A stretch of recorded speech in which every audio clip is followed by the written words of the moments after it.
EMR Shopping Mall grand opening on 10th September in Miapur.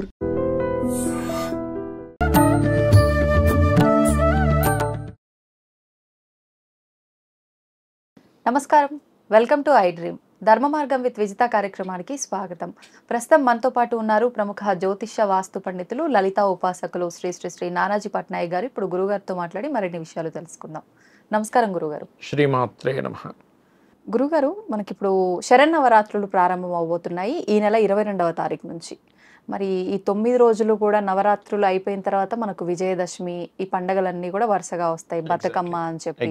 మరి అసలు అమావాస్య మరుసటి రోజు నుంచే ఇవన్నీ ప్రారంభం. అమావాస్య రోజు ఎలాగో ఇల్లు శుభ్రం చేసుకోము, ఎప్పుడు ఇల్లు శుభ్రం చేసుకోవచ్చు అంటారు? మనకు అమావాస్య ఆదివారం వస్తుంది, శనివారం రోజు 20వ తేదీ ఉంది, 21వ తేదీ అమావాస్య, 22వ తేదీ నుంచి శరన్నవరాత్రులు ప్రారంభం అవుతున్నాయి. కాబట్టి 20వ తేదీ ఖచ్చితంగా చేసుకోవచ్చు. ఈ శుభ్రం చేసుకునేటువంటి విషయంలో పర్టికులర్గా మనం కొంతమందికి ఏం శుభ్రం చేయాలి, అన్నీ తీసేసేయాలా, అర్థం కాదు. నేను ఒకటే చెప్తా, ఎప్పుడు కూడా మీరు కనీసం నెల రోజులకి 15 రోజులకి ఒకసారి శుభ్రం చేసుకోండి ఇల్లు. ఎందుకంటే మీరు ఎక్కడైతే పాత వస్తువులు పెట్టేసి అక్కడ మట్టి అవన్నీ ఫామ్ అవుతున్నాయో ఆ జోన్ మీకు ఖచ్చితంగా పాడైపోతుంది. ఒక్కొక్క జోన్ ఒక్కొక్క ఫలితం ఇస్తుంది. మా ఇంట్లో ఈ డస్ట్ ఇవన్నీ ఉన్న దగ్గర మీరు చూడండి రోగాలు వస్తాయి. అవునా? అలాగే ఇంకోటి ఏంటంటే ఆ పర్టికులర్ జోన్ వాస్తులు ఏం చెప్పారంటే, ఉదాహరణకి ఈశాన్యంలో అలా ఉంచేసారేవో, వాళ్ళ థింకింగ్ ప్యాటర్న్లో పూర్తిగా మార్పు వస్తుంది. వాళ్ళ థింకింగ్ ప్యాటర్న్ పాడైపోతుంది. ఈశాన్యం దేవతా గృహం అంటారు, దేవతా సహకారం సరిగ్గా ఉండదు. అలాగే వాళ్ళ ఆలోచన విధానంగా చెప్తూ ఉంటారు, థింకింగ్ ప్యాటర్న్ పాడైపోతుంది. ఈశాన్యంలో ఎక్కువ దుమ్ము చేరిందంటే మంచి ఆలోచనలు ఉండవా, మంచి ఆలోచనలు ఉండవు, రాంగ్ డెసిషన్స్ తీసుకుంటారు. అదేవిధంగా తూర్పు ఈశాన్యంలో బాగా దుమ్ము ఉంది, ఎంజాయ్ చేయలేకపోతారు లైఫ్ని. తూర్పులో ఎక్కువ దుమ్ము ధూళి, ఏదో ర్యాక్ కట్టారు, పైనుంచి వేసామండి, అన్ని తీయలేదండి. చాలామంది ఏమంటారు, ఆ లోపల ఉండిపోయాయి కదా సార్, ఏం కాదండి. లోపల ఉండిపోయినా ఫలితమే. ఇప్పుడు రోగం ఉంది, లోపల ఉంది, ఫలితం ఇవ్వదా, ఇంకెక్కువ ఫలితం ఇస్తుంది. కాబట్టి లోపల ఉందండి, సజ్జాలో ఉండిపోయింది, మేము తీయలేదంటారు. అసలు నన్ను అడిగితే అసలు ఈ పాతగా విరిగిపోయి ఉన్నవి తీసిపడేసేయాలి. శాస్త్రం ఏం చెప్పిందంటే, బాగా ఏజ్డ్ పర్సన్స్ని ఇంట్లో ఉంచుకోవాలి, పాడైపోయిన వస్తువులు తీసుకెళ్ళి బయటపడేయమని చెప్పింది. నువ్వు వాడవు, ఇరిగిపోయి ఉన్నాయి, అక్కడ ధూళి దుమ్ము పడుతుంది, వాటిని తీయలేదంటే అక్కడ ధూళి దుమ్ము అన్నీ పడతాయి, బూజు పట్టింది. అది మీకు తెలియకుండానే మీ లైఫ్ ప్యాటర్న్ని మార్చేస్తుంది 100%, అందులో డౌట్ ఏం లేదు. సో తూర్పులో ఎప్పుడైతే అలా ఉందో మీకు ఏమైపోతుందంటే, మీ యొక్క సోషల్ కమ్యూనికేషన్స్, ఇంట్లో ఉండే వాళ్ళ యొక్క సంబంధ బాంధవ్యాల మీద పూర్తిగా దాని ప్రభావం పడుతుంది. తూర్పు ఆగ్నేయం పాడైంది, అలాగే అంటే తూర్పు ఆగ్నేయంలో మొత్తం పెట్టేశారు పిచ్చి పిచ్చిగా. అప్పుడు ఏమవుతుందంటే వీళ్ళకి సంతానం మీద ఎఫెక్ట్ వస్తుంది. రెండవది డీప్ థింకింగ్లోకి వెళ్ళిపోతారు, వ్యసనాల్లోకి వెళ్ళిపోతూ ఉంటారు. ఆగ్నేయం పాడైపోయింది, ఫైనాన్షియల్ మీద పడుతుందమ్మా ఎఫెక్ట్. అది దక్షిణాగ్నేయం పాడైంది, వాళ్ళ శక్తి కోల్పోతారు, అంటే వాళ్ళ పవర్స్ కోల్పోతుంటారు, ఇంట్లో ఉండే వాళ్ళు శక్తిహీనంగా అయిపోతుంటారు. దక్షిణాగ్నేయంలో ఎక్కువ ఉన్నాయంటే చాలా మటుకు ఇళ్లలో ఏమైపోతుంది అంటే, ఆగ్నేయంలో కిచెన్ ఉంటుంది కదా, ఆగ్నేయము దక్షిణం కూడా 3 జోన్స్ ఒక్కోసారి వస్తాయి. కొంచెం చిన్న ఇల్లు అయితే, పెద్ద ఇల్లు అయితే 1-2 జోన్సే వస్తాయి మనకి, బ్రహ్మస్థానం నుంచి మొదలై. దక్షిణాగ్నేయం అనేటువంటిది శక్తి దేవతలు ఉంటారని చెప్తుంది శాస్త్రం. సో ఈ దేవతలు 15 మంది దేవతలు, శక్తి దేవతలు. అక్కడ ఆగ్నేయం హృదయే ఆజ్యగేహ ప్రశస్తయేత అని ఉంటుంది. అంటే ఆజ్యగేహ ప్రశస్తయేత అంటే మనకి నెయ్యి బాటిల్ పెట్టమని చెప్తారు అక్కడ, అది శక్తి దేవతలకు బలం. సో అక్కడ కనుక వీళ్ళు ధూళి దుమ్ము పైన ఏదో సజ్జ పెట్టేశారంటే పర్టికులర్గా మీకు ఇబ్బంది వస్తుంది. వాళ్ళ యొక్క ఇంట్లో ఉండేటువంటి ఎనర్జీస్లో మార్పులు వచ్చేస్తాయి, చాలా ఎనర్జీస్లో మార్పు వస్తుంది. దక్షిణం ఉంది, ఉన్న ప్లేస్లోనే ఉండిపోతాడు, జాబ్లో ఎదుగుదల ఉండదు. అయితే మీరు అడగవచ్చు, మరి ఎక్కడ పెట్టాలి? ఇక్కడ వెస్ట్ సైడ్, ఏ ఇంట్లో అయినా ఏ రూమ్లో అయినా వెస్ట్ సజ్జల మీద మీరు పెట్టుకోండి. ఇంక ఇంట్లో ఎక్స్ట్రా సామాన్లు ఉన్నాయంటే అయితే పెట్టినప్పటికీ కూడా చాలామంది చేసే బ్లండర్ మిస్టేక్ ఏంటంటే, అలా పెడతారు, సంవత్సరాల తరబడి తీయరు, మొత్తం బూజు ధూళి పెరిగిపోతుంది. అది పెద్ద దోషం. మీరు ఎప్పటికప్పుడు తీయండి, 15 రోజులకు ఒకసారి, నెల రోజులకు ఒకసారి తీసి క్లీన్ చేసుకోండి.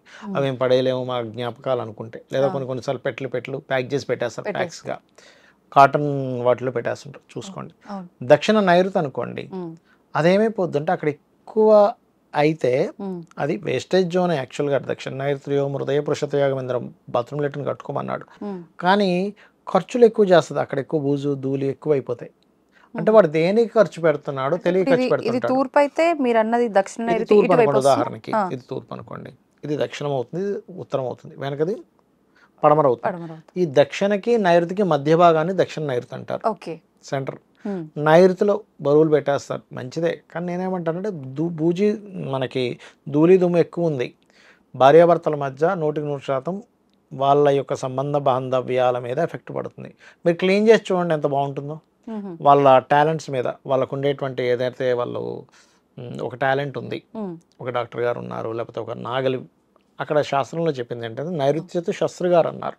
అంటే నైరుతిలో మీ యొక్క శస్త్రాలు పెట్టుకోమన్నారు. అంటే మీకు ఏదైతే టాలెంట్ ఉందో, అది ఆస్ట్రాలజరా, లేకపోతే డాక్టరా, రైతా, ఆయన ఒక ఇంజనీరా, వాళ్ళకి సంబంధించిన పనిముట్లు పెట్టుకోమని చెప్పారు అక్కడ. అయితే మన వాళ్ళు అక్కడ నైరుతిలో మాస్టర్ బెడ్రూమ్స్ కడుతున్నారు, బట్ అదేం బ్యాడ్ ఏం కాదు. కానీ శాస్త్రంలో చెప్పిందంటే పనిముట్లు పెట్టుకోమని చెప్పారు. రెండవది, గర్భంతో ఉన్నటువంటి స్త్రీ నిద్రించాలి, అప్పుడు ఫ్రీ డెలివరీ అవుద్దని చెప్పారు. అది అలాగే పడమర నైరుతి. పడమర నైరుతి అంటే పడమరకి నైరుతికి మధ్య భాగం, విద్యాభ్యాస మందిరం అని చెప్పి అక్కడ బుక్స్ పెట్టాలి. చాలా మంది బుక్స్ పెట్టేస్తారు, కానీ వాటిని తీయకుండా అక్కడ బూజు పడుతుంది. అది పిల్లల ఎడ్యుకేషన్ మీద పడుతుంది. మన డిజైర్స్ నెరవేరవు, అక్కడ బూజు ఉంటాయి. బూజులు దుమ్ము ధూళి ఉందనుకో, మన డిజైర్ నెరవేరదు. పడమరలో బరువులు పెట్టుకోవచ్చు హ్యాపీ, కానీ పడమర లాభాలు ఇవ్వదు మీకు ఎక్కువ బూజు ధూళి ఉంటాయి. పడమర వాయువ్యం పెట్టుకోవచ్చు, తప్పేం లేదు. కానీ అక్కడ ఉంటే డిప్రెస్కి గురవుతారు. వాయువ్య భాండార సంస్థితం అన్నారంటే వాయువ్యంలో నువ్వు బియ్యం బస్తాలు పెట్టుకోమని చెప్పారు, తప్పులేదు. కానీ బూజు ధూళి ఉంటే వాళ్ళకి అనారోగ్య సమస్యలు వస్తాయి, మానసిక ప్రశాంతత ఉండదు. ఉత్తరవాయువ్యం అయితే భార్యాభర్తల కలయికలో దెబ్బతింటుంది, వాళ్ళిద్దరి మీద ఒకరికొకరు విరక్తి కలుగుతుంది. ఉత్తరం అంటే నార్త్ కుబేరుడు ఉండే స్థానం. ఉత్తరైన దిశ సంస్థితం ధనం పెట్టుకోమని చెప్పారు. వీడి దిశలు అన్ని బరువులు పెట్టాడంటే ఫైనాన్షియల్ లాసెస్, ఫైనాన్షియల్ క్రైసిస్ 100% వస్తుంది. అలాగే ఉత్తర ఈశాన్యం, అది కూడా ఔషధాత్ కార్యత. ఉత్తర ఈశాన్యం హృదయ ఔషధాత్ కార్యత అంటే ఔషధాలు పెట్టుకోమని చెప్పారు అక్కడ. అక్కడ కనుక వీళ్ళు పెడితే అది కూడా హెల్త్ మీద ఎఫెక్ట్ ఇస్తుంది. అంటే యాక్చువల్గా అసలు ఉత్తరంలో అసలు మీరు బరువులు పెట్టకూడదు, అక్కడ వైట్ కలర్ ఉండాలి. అప్పుడు ఫైనాన్షియల్ గాను, ఆరోగ్యంగాను, ధనపరంగాను, ఇద్దరి మధ్య అట్రాక్షన్ అంతా బాగుంటాయి. ఇక ఈశాన్యం ఎలాగో చెప్పుకున్నాం మనం. ఇక్కడ ఏంటంటే ఫస్ట్ ఆఫ్ ఆల్ మీరు శనివారం రోజు నీట్గా తుడిచేటప్పుడు చాలా మంది చేసే బ్లండర్ మిస్టేక్ ఏంటంటే పైన తుడిచేసుకుంటారు, కార్నర్ దులిపేసుకుంటారు, పూజ గది దులిపేసుకుంటారు. కానీ పూజ గది ప్రతి లోపల ఉన్న ప్రతిదీ తీయాలి. ఇప్పుడు మనం బాడీ ఉంది, టాక్సిన్స్ బయటికి పోవాలి, నిమ్మకాయ నీళ్ళు తాగండి ఎందుకు చెప్తున్నారు? పైన మాత్రమే మీరు స్నానం చేయండి అని చెప్తారా డాక్టర్ ఎవరైనా? లోపలిది కూడా పోవాలండి, లోపలే మెయిన్ అండి. మీకు లోపల నుంచి చర్మం నుంచి చెమట రావాలండి. బయట నైట్ టైం అయితే టాక్సిన్స్ని విడుదల చేస్తుందని చెప్తాడు. కరెక్ట్ అండి, అవునా కదా? అందుకే మన వాళ్ళు అది రిలీజ్ చేస్తుంది. కాబట్టి నువ్వు అట్లాగే నువ్వు పోయి వంటగదిలో పోతే నీకు ఉండేటువంటి ఏవైతే అక్రిములు ఏవైతే ఉంటాయో నువ్వు ఒక గిన్నె పట్టుకున్నావు, దానికి చేరుతుందా లేదా? నువ్వు దాన్ని అలాగే నువ్వు టీ చేసుకున్నావు, మరి అది నీ కడుపులోకి వెళ్తే మంచిదా కాదా? అందుకని మన వాళ్ళ సిస్టమ్ పెట్టారు, నువ్వు స్నానం చేసి పూజ గదిలోకి వెళ్ళు, స్నానం చేసి వంటగదిలోకి వెళ్ళాలి. అది తెలియదు, ఇది మూఢనమ్మకం, అది ఇది అనుకుంటారు. అది కాబట్టి ఇవి పాటిస్తూ ఉన్న మూల క్లీన్ చేసుకోండి. ఇవాళ పర్మనెంట్ ల్యాబ్స్ అవన్నీ వచ్చాయి, చక్కగా వాళ్ళని పిలిస్తే వాళ్ళు క్లీన్ చేసిపోతారు, చేసుకోండి. నిజమే అండి, ఇది ప్రతి ఒక్కరూ పాటించాలి. ఇది దీనివల్ల ఈ ప్రభావం ఖచ్చితంగా ఉంటుంది. శుభ్రంగా లేకపోతే లక్ష్మీదేవి నిలవదు అని ఒక్కటే అనుకుంటారు, కానీ ఇన్ని రకాల ఇబ్బందులు వస్తున్నాయి. లక్ష్మి ఏంటంటే ఆరోగ్య లక్ష్మి. మీకు ఇంట్లో ధూళి దుమ్ము ఉంది, ఆరోగ్యం దెబ్బతిన్నది. ఇప్పుడు మీరు పాపం మొన్న హెల్త్ ఇష్యూ అయిందన్నారు, 40,000 ఖర్చు అయ్యాయి, మరి లక్ష్మీదేవి పోయినట్టుగా. అంటే దానివల్ల అయిందని నేను చెప్తున్నా, మీ ఇల్లు నీట్గానే ఉండొచ్చు, కానీ అనారోగ్యంతో పాలైనప్పుడు ధనం పోతుందిగా. కొన్ని రోజులు లీవ్ పెడతాం, అది శాలరీ కట్ అవుతుంది, మరి హాస్పిటల్కి వెళ్తాం. ఇవాళ రేపు మనం హాస్పిటల్కి వెళ్ళామంటే వేలే అయిపోతున్నాయి. అలా ఉంది సొసైటీ.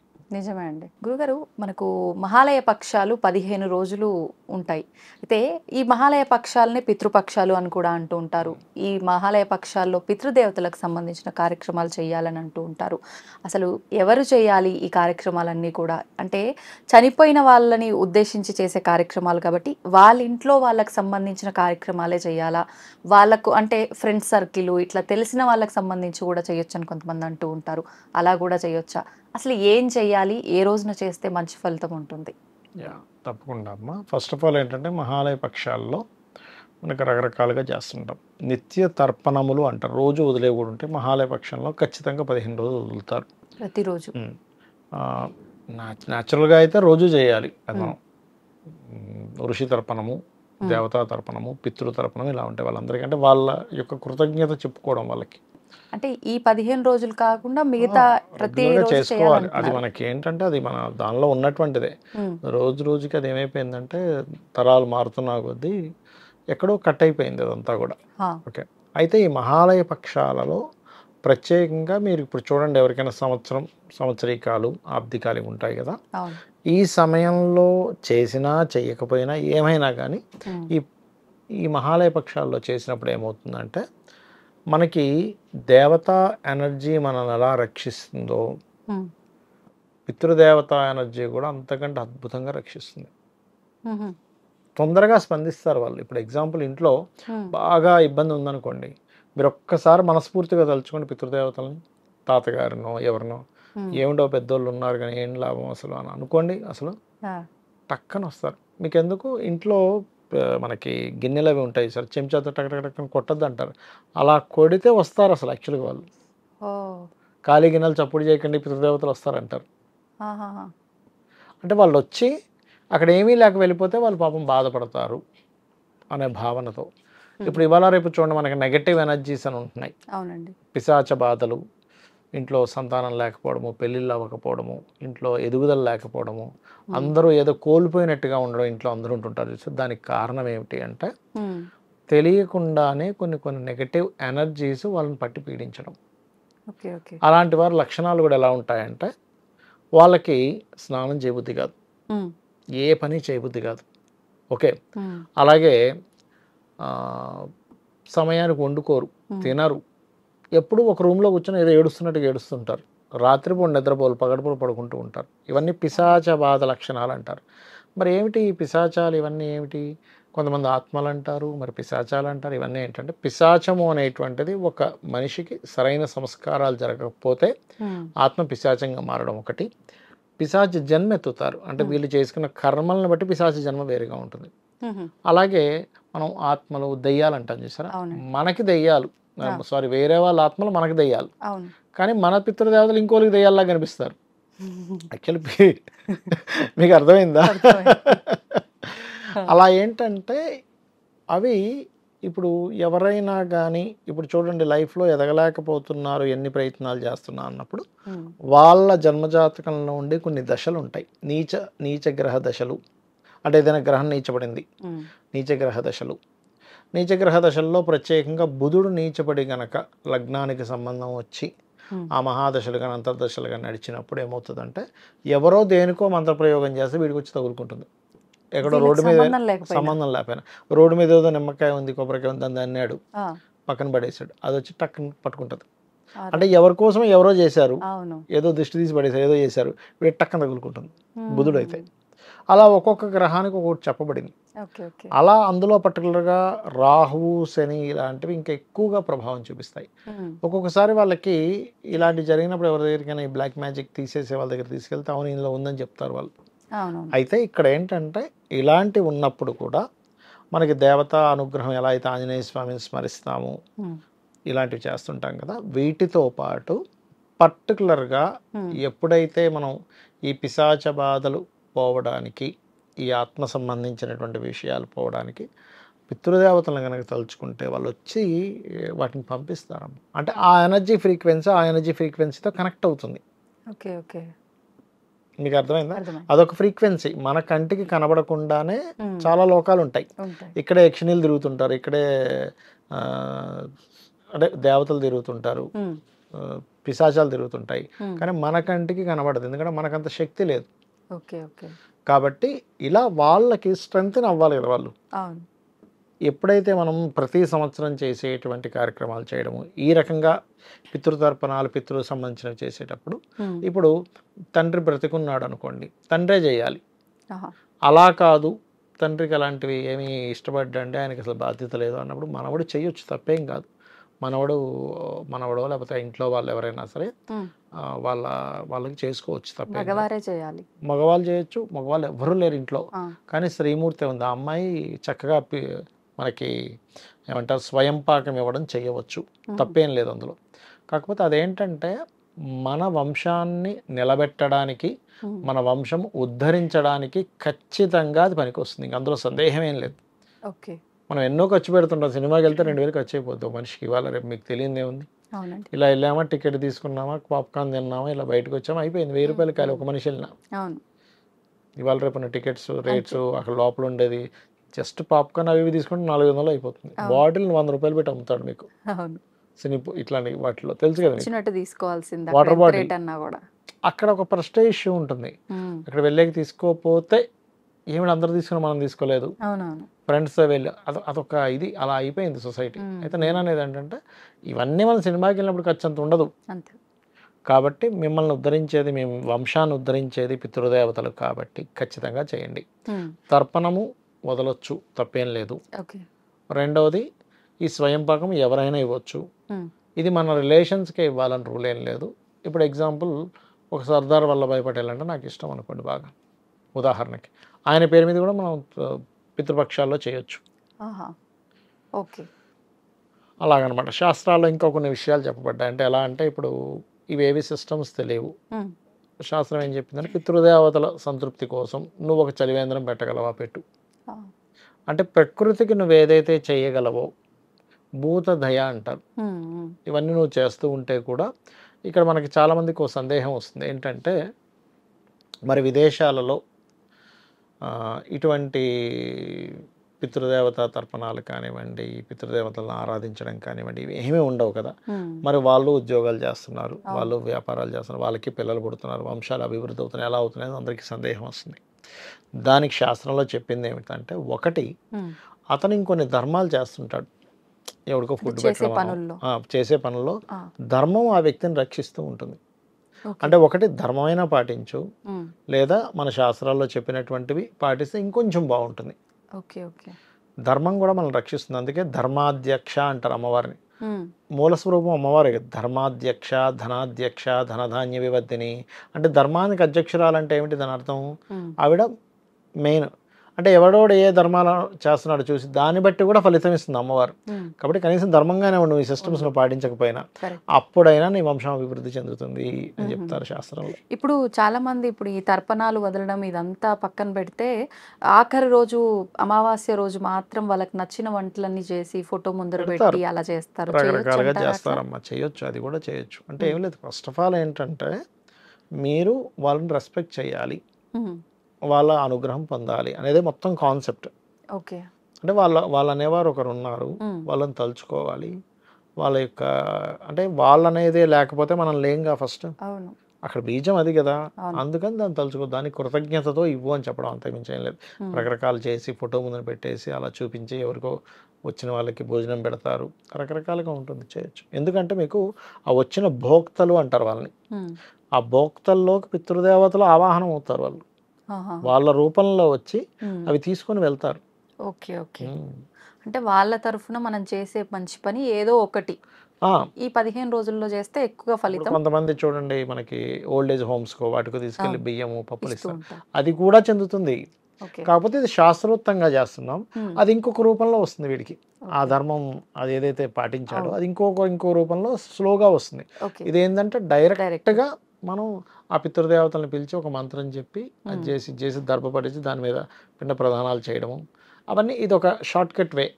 మీరు ఎట్టడో తిరిగి అమెరికా వెళ్ళడానికి స్ట్రైట్ గా ఫ్లైట్ లో వెళ్ళడానికి ఎలా ఉంటుందో ఇది ఒక సిస్టమేటిక్ గా ఉన్నటువంటిది, అది ఇంకో రూపంలో వస్తుంది. ఈ తర్పణము ఇదంతా అంటే ఎవరికి వాళ్ళు చేసుకోవాలి అని అంటే మళ్ళీ బ్రాహ్మణులు లేకుండా నార్మల్ గా నువ్వులు ఆ నీళ్లు వదలటమేనా, మంత్రం ఏమన్నా చెప్పుకోవాలంటే ఇలా పెట్టి పితృదేవత అభ్యో నమః అనుకొని ఇస్తారు. యూట్యూబ్ లో బోల్డ్ అనే వీడియోలు ఉన్నాయి. అంటే ఎవరికి చేస్తామో వాళ్ళ పేరు అనుకోవాలి. పేరు 3 తరాలకి చెప్తారండి. 3 తండ్రి యొక్క తండ్రి యొక్క తండ్రి, అట్లా 3 తరాలు. ఇటైతే తల్లి యొక్క అత్తగారు, అత్తగారి యొక్క అత్తగారు, ఇలా చెప్తారు. తల్లి తండ్రి ఒక్కొక్కటి మొత్తం వృక్షం ఉంటుంది. అసలు చాలా మంది అయితే రోజు, అంటే చాలా తక్కువ మంది చేసేది, వాళ్ళ ఫ్యామిలీ ట్రీ అంటారు చూసారు, ఎవరెవరైతే చనిపోయారో వాళ్ళందరికీ వదులుతారు. మీకు కాశీ వెళ్ళి పిండ ప్రదానాలు చేశారనుకోండి, ఆయన ఒక 40-50 ఉండలు ఇస్తాడండి. మీకు ఎవరెవరు ఉన్నారు అందరికీ వదలని అంటాడు. అందులో మీకు ఏదైనా జీవులు ఉంటే వాటికి కూడా వదలని అంటాడు. కుక్క చచ్చిపోయింది ఇంట్లో, ఆ కుక్క కూడా వదలమని చెప్తాడు. నిజంగా అలా ఉందా శాస్త్ర ప్రకారం? జంతువుకి కూడా ఓకే. అంటే మీ పూర్వజన్మ కర్మని బట్టే ఉమ్. పశుపక్ష సుతాలయ అంటారు. అంటే పశువులు పక్షులు ఆ, మీ కర్మలో భాగం అవన్నీ. Okay okay. అది మీకు ఎక్కడో రుణపడి ఉంది, అందుకని మీ ఇంటికి వచ్చి కాపలా కాచింది. మీరు దానికైతే రుణపడి ఉన్నారు, మీరు అందుకే దానికి రోజు ఫుడ్ పెట్టగలిగారు. లేకపోతే ఎవడు ఇంట్లో తిరగనిచ్చేలాగా కుర్చీలో కూర్చోబెట్టుకొని. నేను మొన్న ఒక వీడియో చూసా, ఒక టైటిల్ ఏం పెట్టారంటే దీనికి రాజయోగం పట్టిందని ఉంది. ఏమిటంటే ఒక కారులో ఒక ఆవిడ మంచి కారులో దిగి రోడ్డు మీద ఉన్న కుక్క పిల్లని ఇలా చిన్నగా చున్నీ కట్టుకొని లోపల పెట్టేసుకుంది. ఆహా. అంటే ఏంటి, రోడ్డు మీద అసలు తిండి ఎప్పుడు దొరుకుతుందో దొరకదో తెలియని కుక్క బతుకుంటుంది. కానీ అది ఎప్పుడైతే కారు ఎక్కిందో ఆమె ఏం చేస్తుంది, చక్కగా రోజు తీసుకెళ్ళి రోజు దానికి ఏం కావాలో పెడిగ్రీ తినిపిస్తుంది, చికెన్లు మటన్లు తినిపిస్తుంది. దాని రాజ్యం పట్టిందిగా. అంటే ఆ కుక్క పిల్ల ఆమెకి ఎక్కడో రుణం ఉంది, ఉంది. ఆ కుక్క పిల్లకి పెట్టాల్సింది ఏదో రుణం ఉంది. ఎక్కడో ఏ జన్మలోనో ఎవరో ఈమె ఆమెకు వాళ్ళకి పెట్టాల్సింది ఉంది. ఇప్పుడు బాకీ కుక్క ఉంది. పిల్లగా పుట్టాడు, ఆ కుక్క పిల్లని తీసుకెళ్ళి పెంచుకుంటుంది. ఉమ్. అంటే ఈ రకంగా చూస్తే ఒకరి దగ్గర మనం ఏదైనా తీసుకొని తిరిగి ఇవ్వకపోతే ఖచ్చితంగా మరొక జన్మలో అది అయ్యో ఈ రకంగా ఏదో రకంగా తీర్చుకుంటాం. అయ్యో దాని మీద ఒక స్టోరీ ఉంది. ఇప్పుడు ఒక ఇంకో 5 నిమిషాలు పడుతుంది అయితే అది చెప్పాలంటే. మనం మళ్ళీ ఒక టాపిక్ లో మాట్లాడుకుందాం. గురుగారు, మనం ఇంత ముందు చేసిన వీడియోలో రుణానికి సంబంధించి మీరు ఒక మాట అనడం జరిగింది. అంటే రుణపడిపోతాము, దానికి సంబంధించి ఒక వృత్తాంతమే ఉంది అని చెప్పి మీరు అనడం జరిగింది. అవునండి. అసలు ఏంటి రుణానికి సంబంధించిన ఆ వృత్తాంతం ఏంటో ఒకసారి వివరించండి. ఫస్ట్ ఆఫ్ ఆల్ ఏంటంటే రుణం అంటే అందరూ అప్పు అని అనుకుంటారు. అప్పు ఒక్కటే కాదండి. ఉమ్. ఇక్కడ ఫస్ట్ ఆఫ్ ఆల్ ఏంటంటే మన లైఫ్లోకి ఎవరైనా ఎంటర్ అయ్యారు, వాళ్ళ వల్ల మనకు ఒక లాభం కలగవచ్చు లేదా నష్టం కలగవచ్చు. ఎవరో బిజినెస్ అని ఎంటర్ అవుతారు, పార్ట్నర్షిప్ అంటారు, వాళ్ళని నమ్మి మనం ఏదో డబ్బు పెడతాం, అవును. లేకపోతే ఒక కుక్క పిల్లని తీసుకొచ్చి ఇంట్లో పెంచుకుంటాం. దానికి మనం రుణపడి ఉన్నాం, లేదా అది మనకు రుణపడి ఉంది సెక్యూరిటీ ఇవ్వడంలో. ఉమ్. లేకపోతే ఒక అమ్మాయితో లేదా ఒక అబ్బాయితో పెళ్లి చేసుకున్నారు, అది కూడా రుణమే. హా. లేకపోతే ఎవరికో మనం ఒక దానం చేసాం, రుణం. ఎవడో మనల్ని మోసం చేయాలి. అయితే ఇక్కడ మీరు అనిపించవచ్చు, ఏమండి మరి మోసం చేసిపోయాడు కదా రుణమా అంటే, అక్కడ 2 రకాల విషయాలు జరుగుతాయి. ఒకటి, వాడు కావాలని ఒక కర్మని క్రియేట్ చేసుకోవచ్చు. వాడు పని కట్టుకొని మోసం చేశాడు మన మీద, ఉమ్. అది సమ్ టైమ్స్ పోయిన జన్మలో చేసుకున్న మనం ఎవరినో మోసం చేసిన రుణమైనా అవ్వచ్చు, ఇంకొక వ్యక్తిని మోసం చేసినా ఇలా మనకు అవ్వచ్చు, లేదా వాడు మనల్ని మోసం చేయడం వల్ల ఒక కొత్త కర్మని వాడు మూట కట్టుకొని ఉండొచ్చు. అది ఎక్కడికి పోదు. ఓ. వాడు కావాలని మనం మోసం చేస్తే వాడు ఎక్కడికి తప్పించుకోడండి. ఉమ్. ఉమ్. ఎలా ఉంటుందంటే, ఒక మనిషి ఒక గుడ్ కర్మ చేశాడు అవును. అండ్ ఒక బ్యాడ్ కర్మ చేశాడు అనుకోండి. ఈ గుడ్ కర్మకి ఒకటి క్రియేట్ అయి ఉంటుంది, బ్యాడ్ కర్మకి ఒక ఇది క్రియేట్ అయి ఉంటుంది. ఆ కర్మ క్రియేట్ అయి ఉండి అవును. ఆ కర్మ వాడిని వెంటాడుతూ ఉంటుంది, వీడిని వదిలిపెట్టదు. ఉమ్. మీకు సిగ్నల్ దగ్గర ఒక్కొక్కసారి సిగ్నల్ అయిపోయాక అక్కడ ఏదో సరేలే క్యామ్ లేదు మనం తప్పించుకున్నాం అనుకోవడానికి ఎలా ఉంటుంది, అమ్మాయి బతికిపోయాం అనుకుంటాం. ఉమ్. ఉమ్. కానీ ఇది అలా ఉండదు. Every second to second record అవుతూనే ఉంటుంది మీ కర్మ. ఇది గుర్తుపెట్టుకోండి. ఓకే. మీకు వీలైతే మంచి చేయాలి, ఉమ్. లేదు కావాలని ఎవడైనా మనం ఉంచామా పని కట్టుకొని. ఒక్కోసారి ఇప్పుడు అలా కాదు, ఒక్కోసారి ఏమవుతుందంటే డాక్టర్ గారు పాపం ప్రయత్నిస్తాడు ఒక ఆపరేషన్లో, ఆయన కావాలని మనిషి అక్కడ పేషెంట్ ఆపరేషన్ ఫెయిల్ అవ్వాలని అనుకోడు, ఆయన ప్రయత్నం ఆయన చేస్తాడు, అవును. అది ఫెయిల్ అవుతుంది. దట్ ఈజ్ నాట్ కర్మ. ఉమ్. ఉమ్. మీ ప్రయత్నం మీరు చేశాడు నిజాయితీగా, డాక్టర్ గారు చచ్చిపోయాడు, అది మీకు ప్రయత్నం, ఆయన చనిపోవాలని ఉంది, ప్రయత్నం చేశాడు. ఉమ్. అలా కాకుండా పని కట్టుకొని తల్లిదండ్రులను చూడకపోవడం, ఉమ్. లేకపోతే ఒకరిని కావాలని ప్లానెడ్గా, పెట్టడం. నొటోరియస్ క్రిమినల్స్ అంటారు, ప్లానెడ్గా వాడిని మోసం చేయడం, ఉమ్. ఏవేవో చేస్తూ ఉంటారు పిచ్చిగా తెలియక. అది రికార్డ్ అవుతుంది అని చెప్తాను నేను, ప్రతిదీ రికార్డ్ అవుతుంది. ఉమ్. మీకు వెంటనే తీసుకెళ్ళి ఇంకో జన్మలో ఎక్కడ నువ్వు అనుభవించాలో అక్కడ అనుభవింపజేస్తాడు అని శ్రీకృష్ణ పరమాత్మ భగవద్గీతలో చెప్పాడు అర్జునుడితో, ఇంకా అందులో డౌట్ లేదు. దీని గురించి నేను మీకు ఒక చిన్న వృత్తాంతం అన్నాగా చెప్తాను. అవునండి. ఒక ఊరిలో ఒక సిద్ధుడు అంటే సిద్ధ పురుషుడు ఉండేవాడండి. ఆయన ఏంటంటే ఈ జన్మతో అన్ని రుణాలు క్లియర్ చేసేసుకొని ఇంకా నేను భగవంతుల్లో ఐక్యమైపోవాలి, సంసార చక్రం నుంచి నేను బయటపడాలని ఆయన ఫీల్ అయ్యాడు. ఓకే. ఫీల్ అయ్యి ఏంటంటే ఆయన పని ఏం లేదు, చక్కగా శిష్యులు ఉండేవారు, పొద్దున్నే లేచాడా, చక్కగా కాలకృత్యాలు తెచ్చుకున్నాడా, వెళ్ళాడా, నది దగ్గరికి వెళ్ళాడా, ఆయన అక్కడ స్నానం చేసుకున్నాడా, కూర్చున్నాడు, జపం చేసుకున్నాడా. ఎందుకంటే జపం ఒక్కటే మనకి ఈ కాలచక్రం నుంచి బయటపడేసేది. ఒక మనిషి యొక్క జీవితం, ఆయన ఇప్పుడు మనిషిగా పుట్టాడు కదా, దేవతలు, యక్షులు, గంధర్వులు అంటారు కదా, వీళ్ళందరూ ఒకప్పుడు మనుషులే.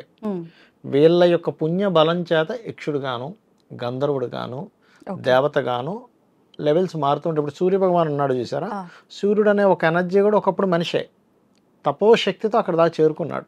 అంటే ఇప్పుడు మనం కూడా అలా చేస్తే అలా వెళ్ళే 100% వెళ్తారు. ఇప్పుడు అమ్మవారి లోకంలోకి వెళ్ళిపోయాడు మనిషి అంటారు.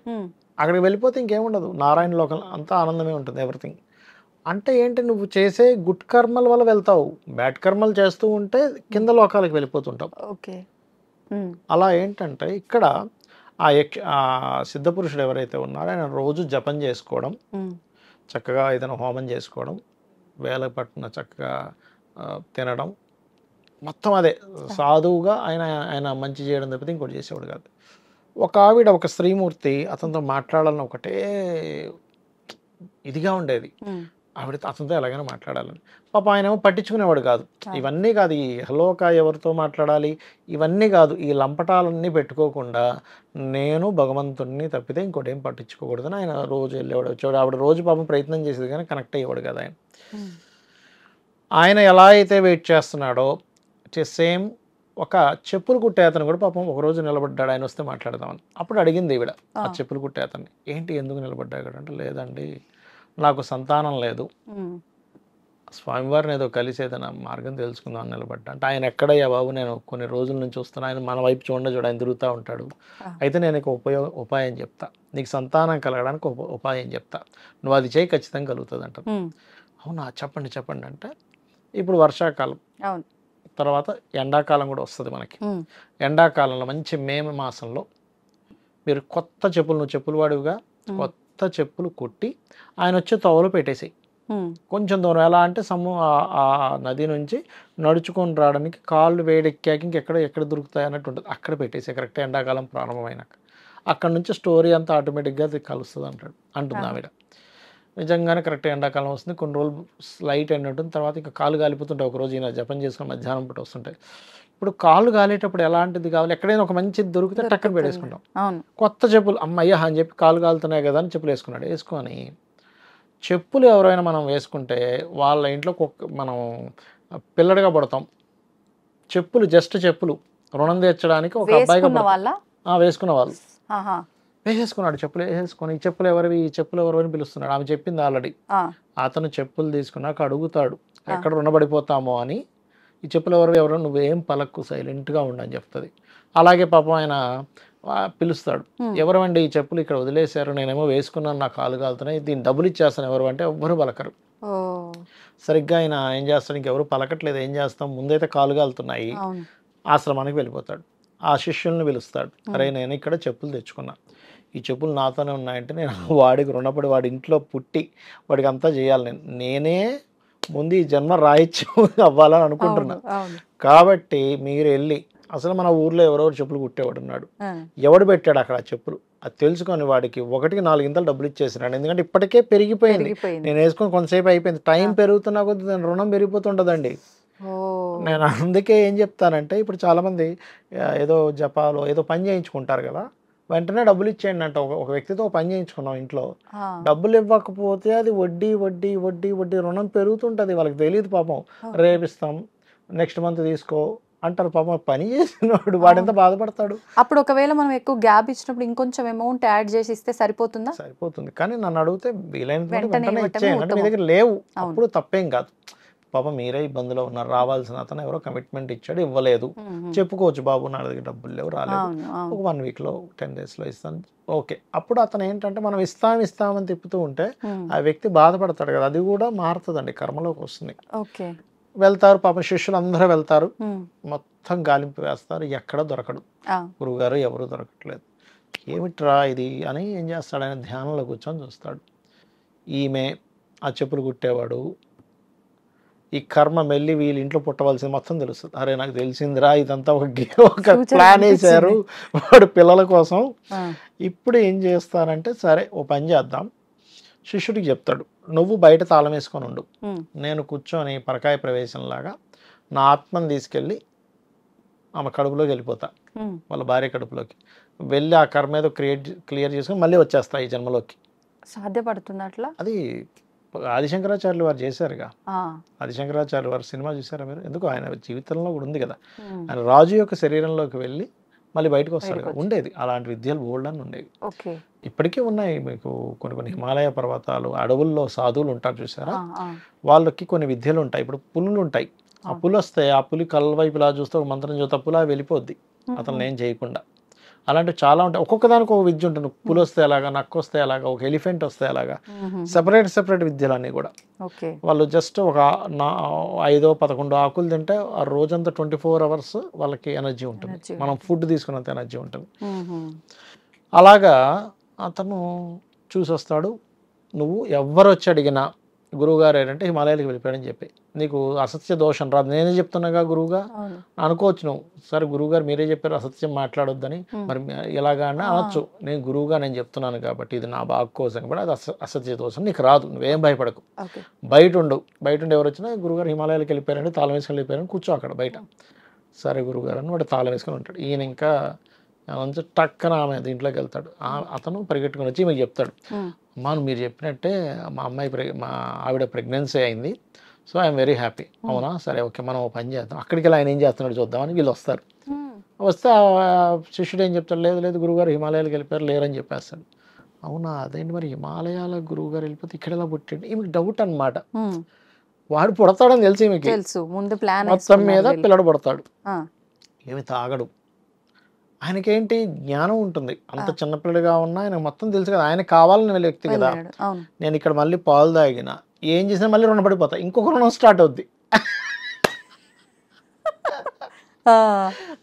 అప్పుడు అతను చెప్తాడు మళ్ళీ ఈమెకి, అమ్మ అతను ఏమీ తాగట్లేదు పిల్లవాడు, ఏంటో నాకు అర్థం కావట్లేదు, సరే రాండి మీరు అనిపిస్తుంది.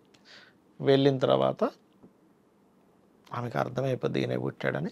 సంస్కృతంలో అడుగుతుంది, ఇతను చెప్పులు కుట్టేతను కానీ సంస్కృతం రాదు. అడిగితే ఆ సంస్కృతంలో రిప్లై ఇస్తాడు అంత చిన్న పిల్లవాడు. అని చెప్తుంది, నేనేనయ్యా, నేనే ఈయనకి అదేదో కొంచెం ఒక కక్షతో, నువ్వు మా వైపు చూడట్లేదు, ఈయన ఎలాగైనా సరే ఇది చేయాలని ఒక చిన్న సరదా అనుకోండి, కక్ష అనుకోండి, ఒక రకమైన తుంటరి పని నేను ఒకటి చేశాను, దానివల్ల మీకు ఈ జన్మ వచ్చింది నాకు తెలుసులే అంటాడు. ఇప్పుడు మరి ఏంటంటే ఓ పని చేయి, ఆవు పాలు తీసుకురా, ఆవు పాలు తాగితే నేను రుణపడను. అందుకే పెద్ద పెద్ద వాళ్ళు ఇంటికి వస్తారు చూసారు అయినా సాధువులు, వాళ్ళు ఏమి తీసుకోరు, ఆవు పాలు ఇవ్వండి అమ్మ అంటారు. అంటే వాళ్ళు రుణగ్రస్తులు అవ్వరని. ఆవు పాలకి ఆ దోషం లేదనమాట, ఉండదు. అప్పుడు ఆవు పాలు రోజు తీసుకొచ్చి ఇస్తుంటుంది, ఇక పెరుగుతాడు ఆవు పాలతోనే. ఇంకేం తీసుకోడు, ఒట్టి ఆవు పాలే తీసుకొచ్చి. ఇంకా ఆ పిల్లవాడు మొత్తం పూర్వజన్మలో ఒక ఇది కదండి, సిద్ధుడు కదా, సిద్ధ పురుషుడు. అతని లక్షణాలు ఎలా ఉంటాయి, చెరువు దగ్గరికి వెళ్ళి అక్కడ లింగాలు చేసుకుని వాటికి అభిషేకం చేయడం, ఇట్లాంటివన్నీ తండ్రి చూస్తాడు. ఏమిట్రా వీడికి ఇలాంటి ఆలోచనలు వస్తున్నాయి, అంతసేపు లింగాలు అంటాడు, స్తోత్రాలు అంటాడు, చెప్పులు కుట్టేవాళ్ళు. సరే మొత్తం మీద ఆ చెప్పులు కుట్టే అతనికి రాత్రి సమయంలో దండోరా వేసేది కూడా ఉంటుంది. రాత్రి అప్పుడు చూడండి దొంగలు తరమడానికి డప్పు కొట్టి. ఒక రోజు అనుకోకుండా అతనికి వాళ్ళ ఫ్రెండ్ పెళ్ళికి వెళ్ళవలసి వస్తుంది. ఆ రోజు అంటాడు ఆయన భార్యతో, ఎలాగే ఇప్పుడు నేను ఫ్రెండ్ పెళ్ళికి వెళ్ళాలి, ఇక్కడ దండోరా వేసేవాడు ఎవరు ఉంటారంటే, ఎందుకండి మన అబ్బాయి ఉన్నాడు కదా వాడు అసలు మీరు వెళ్ళండి అంటుంది. సరే నాన్న నేను వేస్తా అంటాడు. దండోరా వేస్తే ఎలాంటి మాటలు పలుకుతాడంటే, అసలు మనకి చూడండి ఆత్మే మూలము, మనం అనవసరమైనటువంటి వాటిల్లో వెంపర్లాడుతుంటాం, ఇలాంటి మాటలన్నీ చెప్పుకుంటూ బ్రహ్మజ్ఞానానికి సంబంధించినవన్నీ చెప్తూ తిరుగుతుంటాడు. రాజు వింటాడు, ఏమిట్రా ఒక డప్పు కొట్టి దండోరా వేస్తూ రాత్రి అప్పుడు కాపు కాసే వాడి నోటి నుంచి ఇంత బ్రహ్మజ్ఞానం మాటలా అని పొద్దున్నే లేచి, రాత్రి ఎవడు కాపు కాసిన ముందు తీసుకురాండి అంటాడు. అంతట్లో వాళ్ళ తండ్రి వస్తాడు, అరే రాజు పిలుస్తున్నాడు రా, ఏం చేసేవారా నువ్వు రాత్రి అంటే, నేనేం చేయలేదు. కాదురా రాజు పిలుస్తున్నాడు ఏదో ఉంది. ఇద్దరు వెళ్తారు, పెట్టేవరా నువ్వు అని ఇద్దరు వెళ్తారు. వెళ్ళినప్పుడు రాజుకు సంస్కృతం వచ్చు కదా, ఏమిటి మీరు ఎవరు అంటే మా అబ్బాయి. అప్పుడు సంస్కృతంలో చెప్తాడు ఆ పిల్లవాడు, నువ్వేంటి ఇంత జ్ఞానం నీకు ఎక్కడి నుంచి వచ్చిందంటే, నేను పోయిన జన్మలో నేను ఒక సిద్ధుణ్ణి, ఇదంతా స్టోరీ చెప్తాడు. ఇగో ఈ దిక్కుమాలిన ఆవిడెవరో ఇతనికి ఒక ప్లాన్ ఇచ్చింది, తద్వారా నేను ఇక్కడ పుట్టవలసి వచ్చింది, కానీ నేను ఎంత తొందరగా అయితే అంత తొందరగా రుణం తీర్చుకొని మళ్ళీ వెళ్ళిపోవాలి, మరి ఎలా తీర్చుకుంటావు నువ్వు అని అడుగుతాడు రాజు. ఇప్పుడు నువ్వు పిలిచావుగా, ఏదో బహుమతి ఇస్తావు, నన్ను అప్రిషియేషన్ కోసం పిలిచావు, ఏదో ఒక బహుమతి నాకు ఇస్తావు కాబట్టి నగలో లేకపోతే బంగారు నాణాలో ఇస్తావు, అవి ఇచ్చేసాను అనుకో ఈయనకి, నా రుణం తీరిపోతుంది. మరి రాజుకు రుణపడడం మళ్ళీ ఆయన దగ్గర ఆయన అప్రిషియేషన్ తో ఇస్తున్నాడు, బహుమతిగా ఇస్తున్నాడు కాబట్టి దోచుకోవడమో లాక్కోవడమో రుణం అవుతుంది. మీరు బహుమతిగా ఇచ్చేది రుణం అవ్వదు. ఓకే, అంటే ఆయన టాలెంట్కి ఈయన ఇస్తున్నాడు కదా. మనం కొనుక్కుంటాం కదా ఏదైనా టాలెంట్ కొనుక్కుని, అది రుణం ఎందుకు అవుద్ది, దానికి చెల్లించేసాం, గుర్తింపు పనికి ఇచ్చేసాం. అలా అయితే ఇంకా అన్ని పనులకి డబ్బులన్నీ ఇంకా అలా రుణాలు అయిపోతాయి. అంటే ఆమె ఒక మాట చెప్తుందండి పిల్లడు పుట్టిన తర్వాత, నువ్వు పొరపాటును వాడి దగ్గర నుంచి ఏమీ తీసుకున్నావా మళ్ళీ అయిపోద్ది వెళ్ళిపోతాడు అంటే చెప్తుంది. అందుకని ఇతను తీసుకుని వాళ్ళ నాన్నకి ఇస్తుంటే తీసుకుని అమ్మ నేను తీసుకుంటారా అంటుంటాడు. మరి ఇది ఎక్కడ గొడవరా, ఇప్పుడు ఈయనకి ఇస్తే తీసుకోవట్లేదు అని మొత్తం మీద ఇంటికి వెళ్తారు. ఒకరోజు సడన్గా ఆ ఊరంతా తగలిపోయేటప్పుడు వీళ్ళ ఇల్లు కూడా తగలబడిపోతుంటే అప్పటికప్పుడు ఒక ప్లాన్ వేసి చేతికి ఇచ్చేస్తాడు ఆ ఇంట్లో సామాన్లని బయట ఇచ్చాడు. ఇగో నాన్న తీసుకొని ఇచ్చేస్తున్నా అని ఇస్తాడు.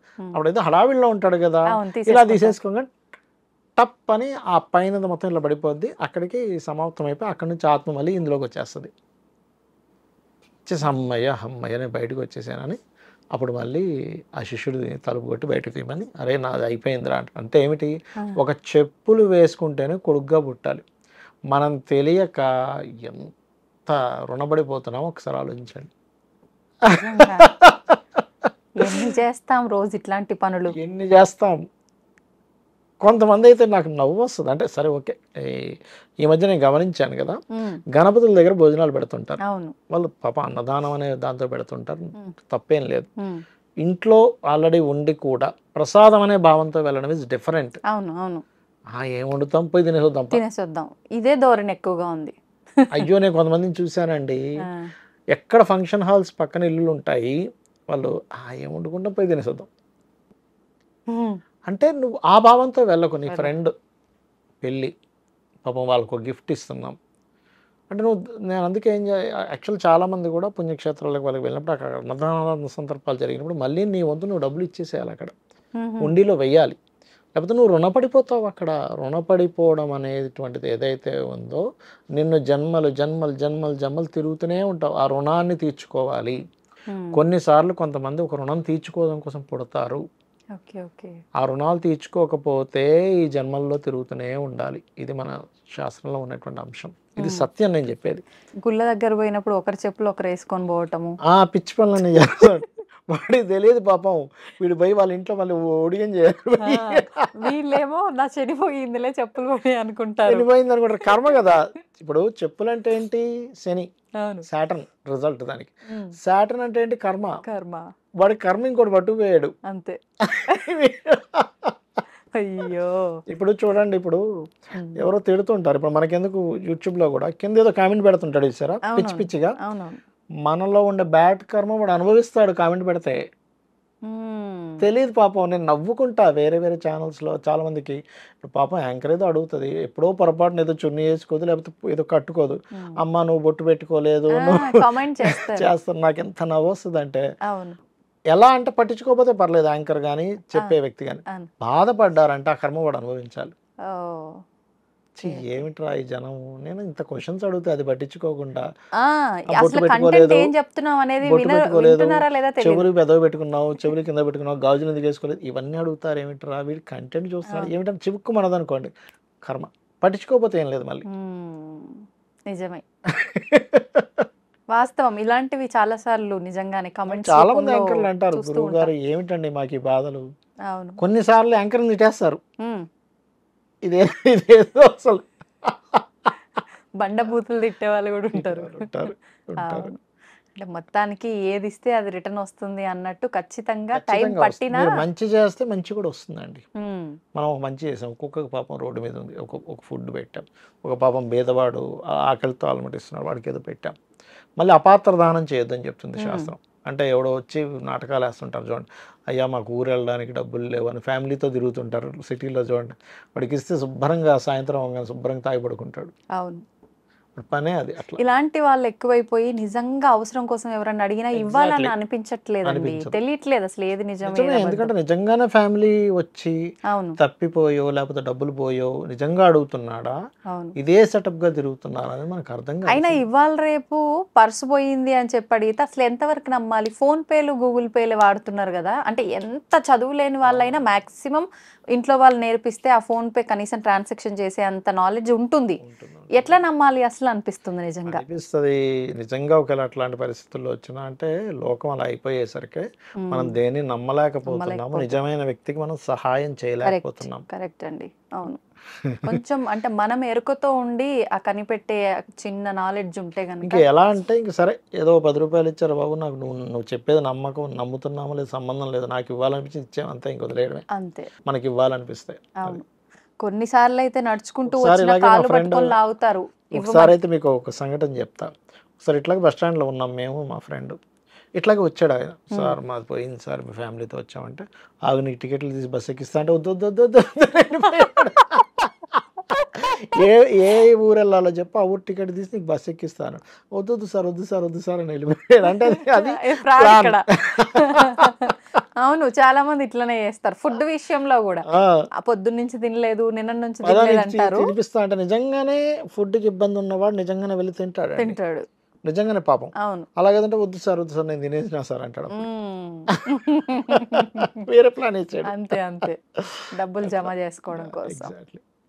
చాలా చక్కటి వివరణ అండి నిజంగా. అంటే ప్రతి ఒక్కరికి కూడా ఒక చిన్న జ్ఞానోదయం అనేది కలుగుతుంది వీడియోతో అనిపిస్తుంది. అంటే కర్మలు బ్యాడ్ కర్మలు చేయొద్దు, కర్మలు పెంచుకోవద్దు అని నా ఉద్దేశం. అంతే అంతే అంతే. ధన్యవాదాలండి. శ్రీమాత్రే నమః. And for more videos, please subscribe to iDream. Please subscribe to iDream. Please subscribe iDream. And please subscribe to iDream. For more videos, subscribe to iDream. please like, share and subscribe to the channel. Congratulations, iDream. Subscribe to iDream. Subscribe to iDream.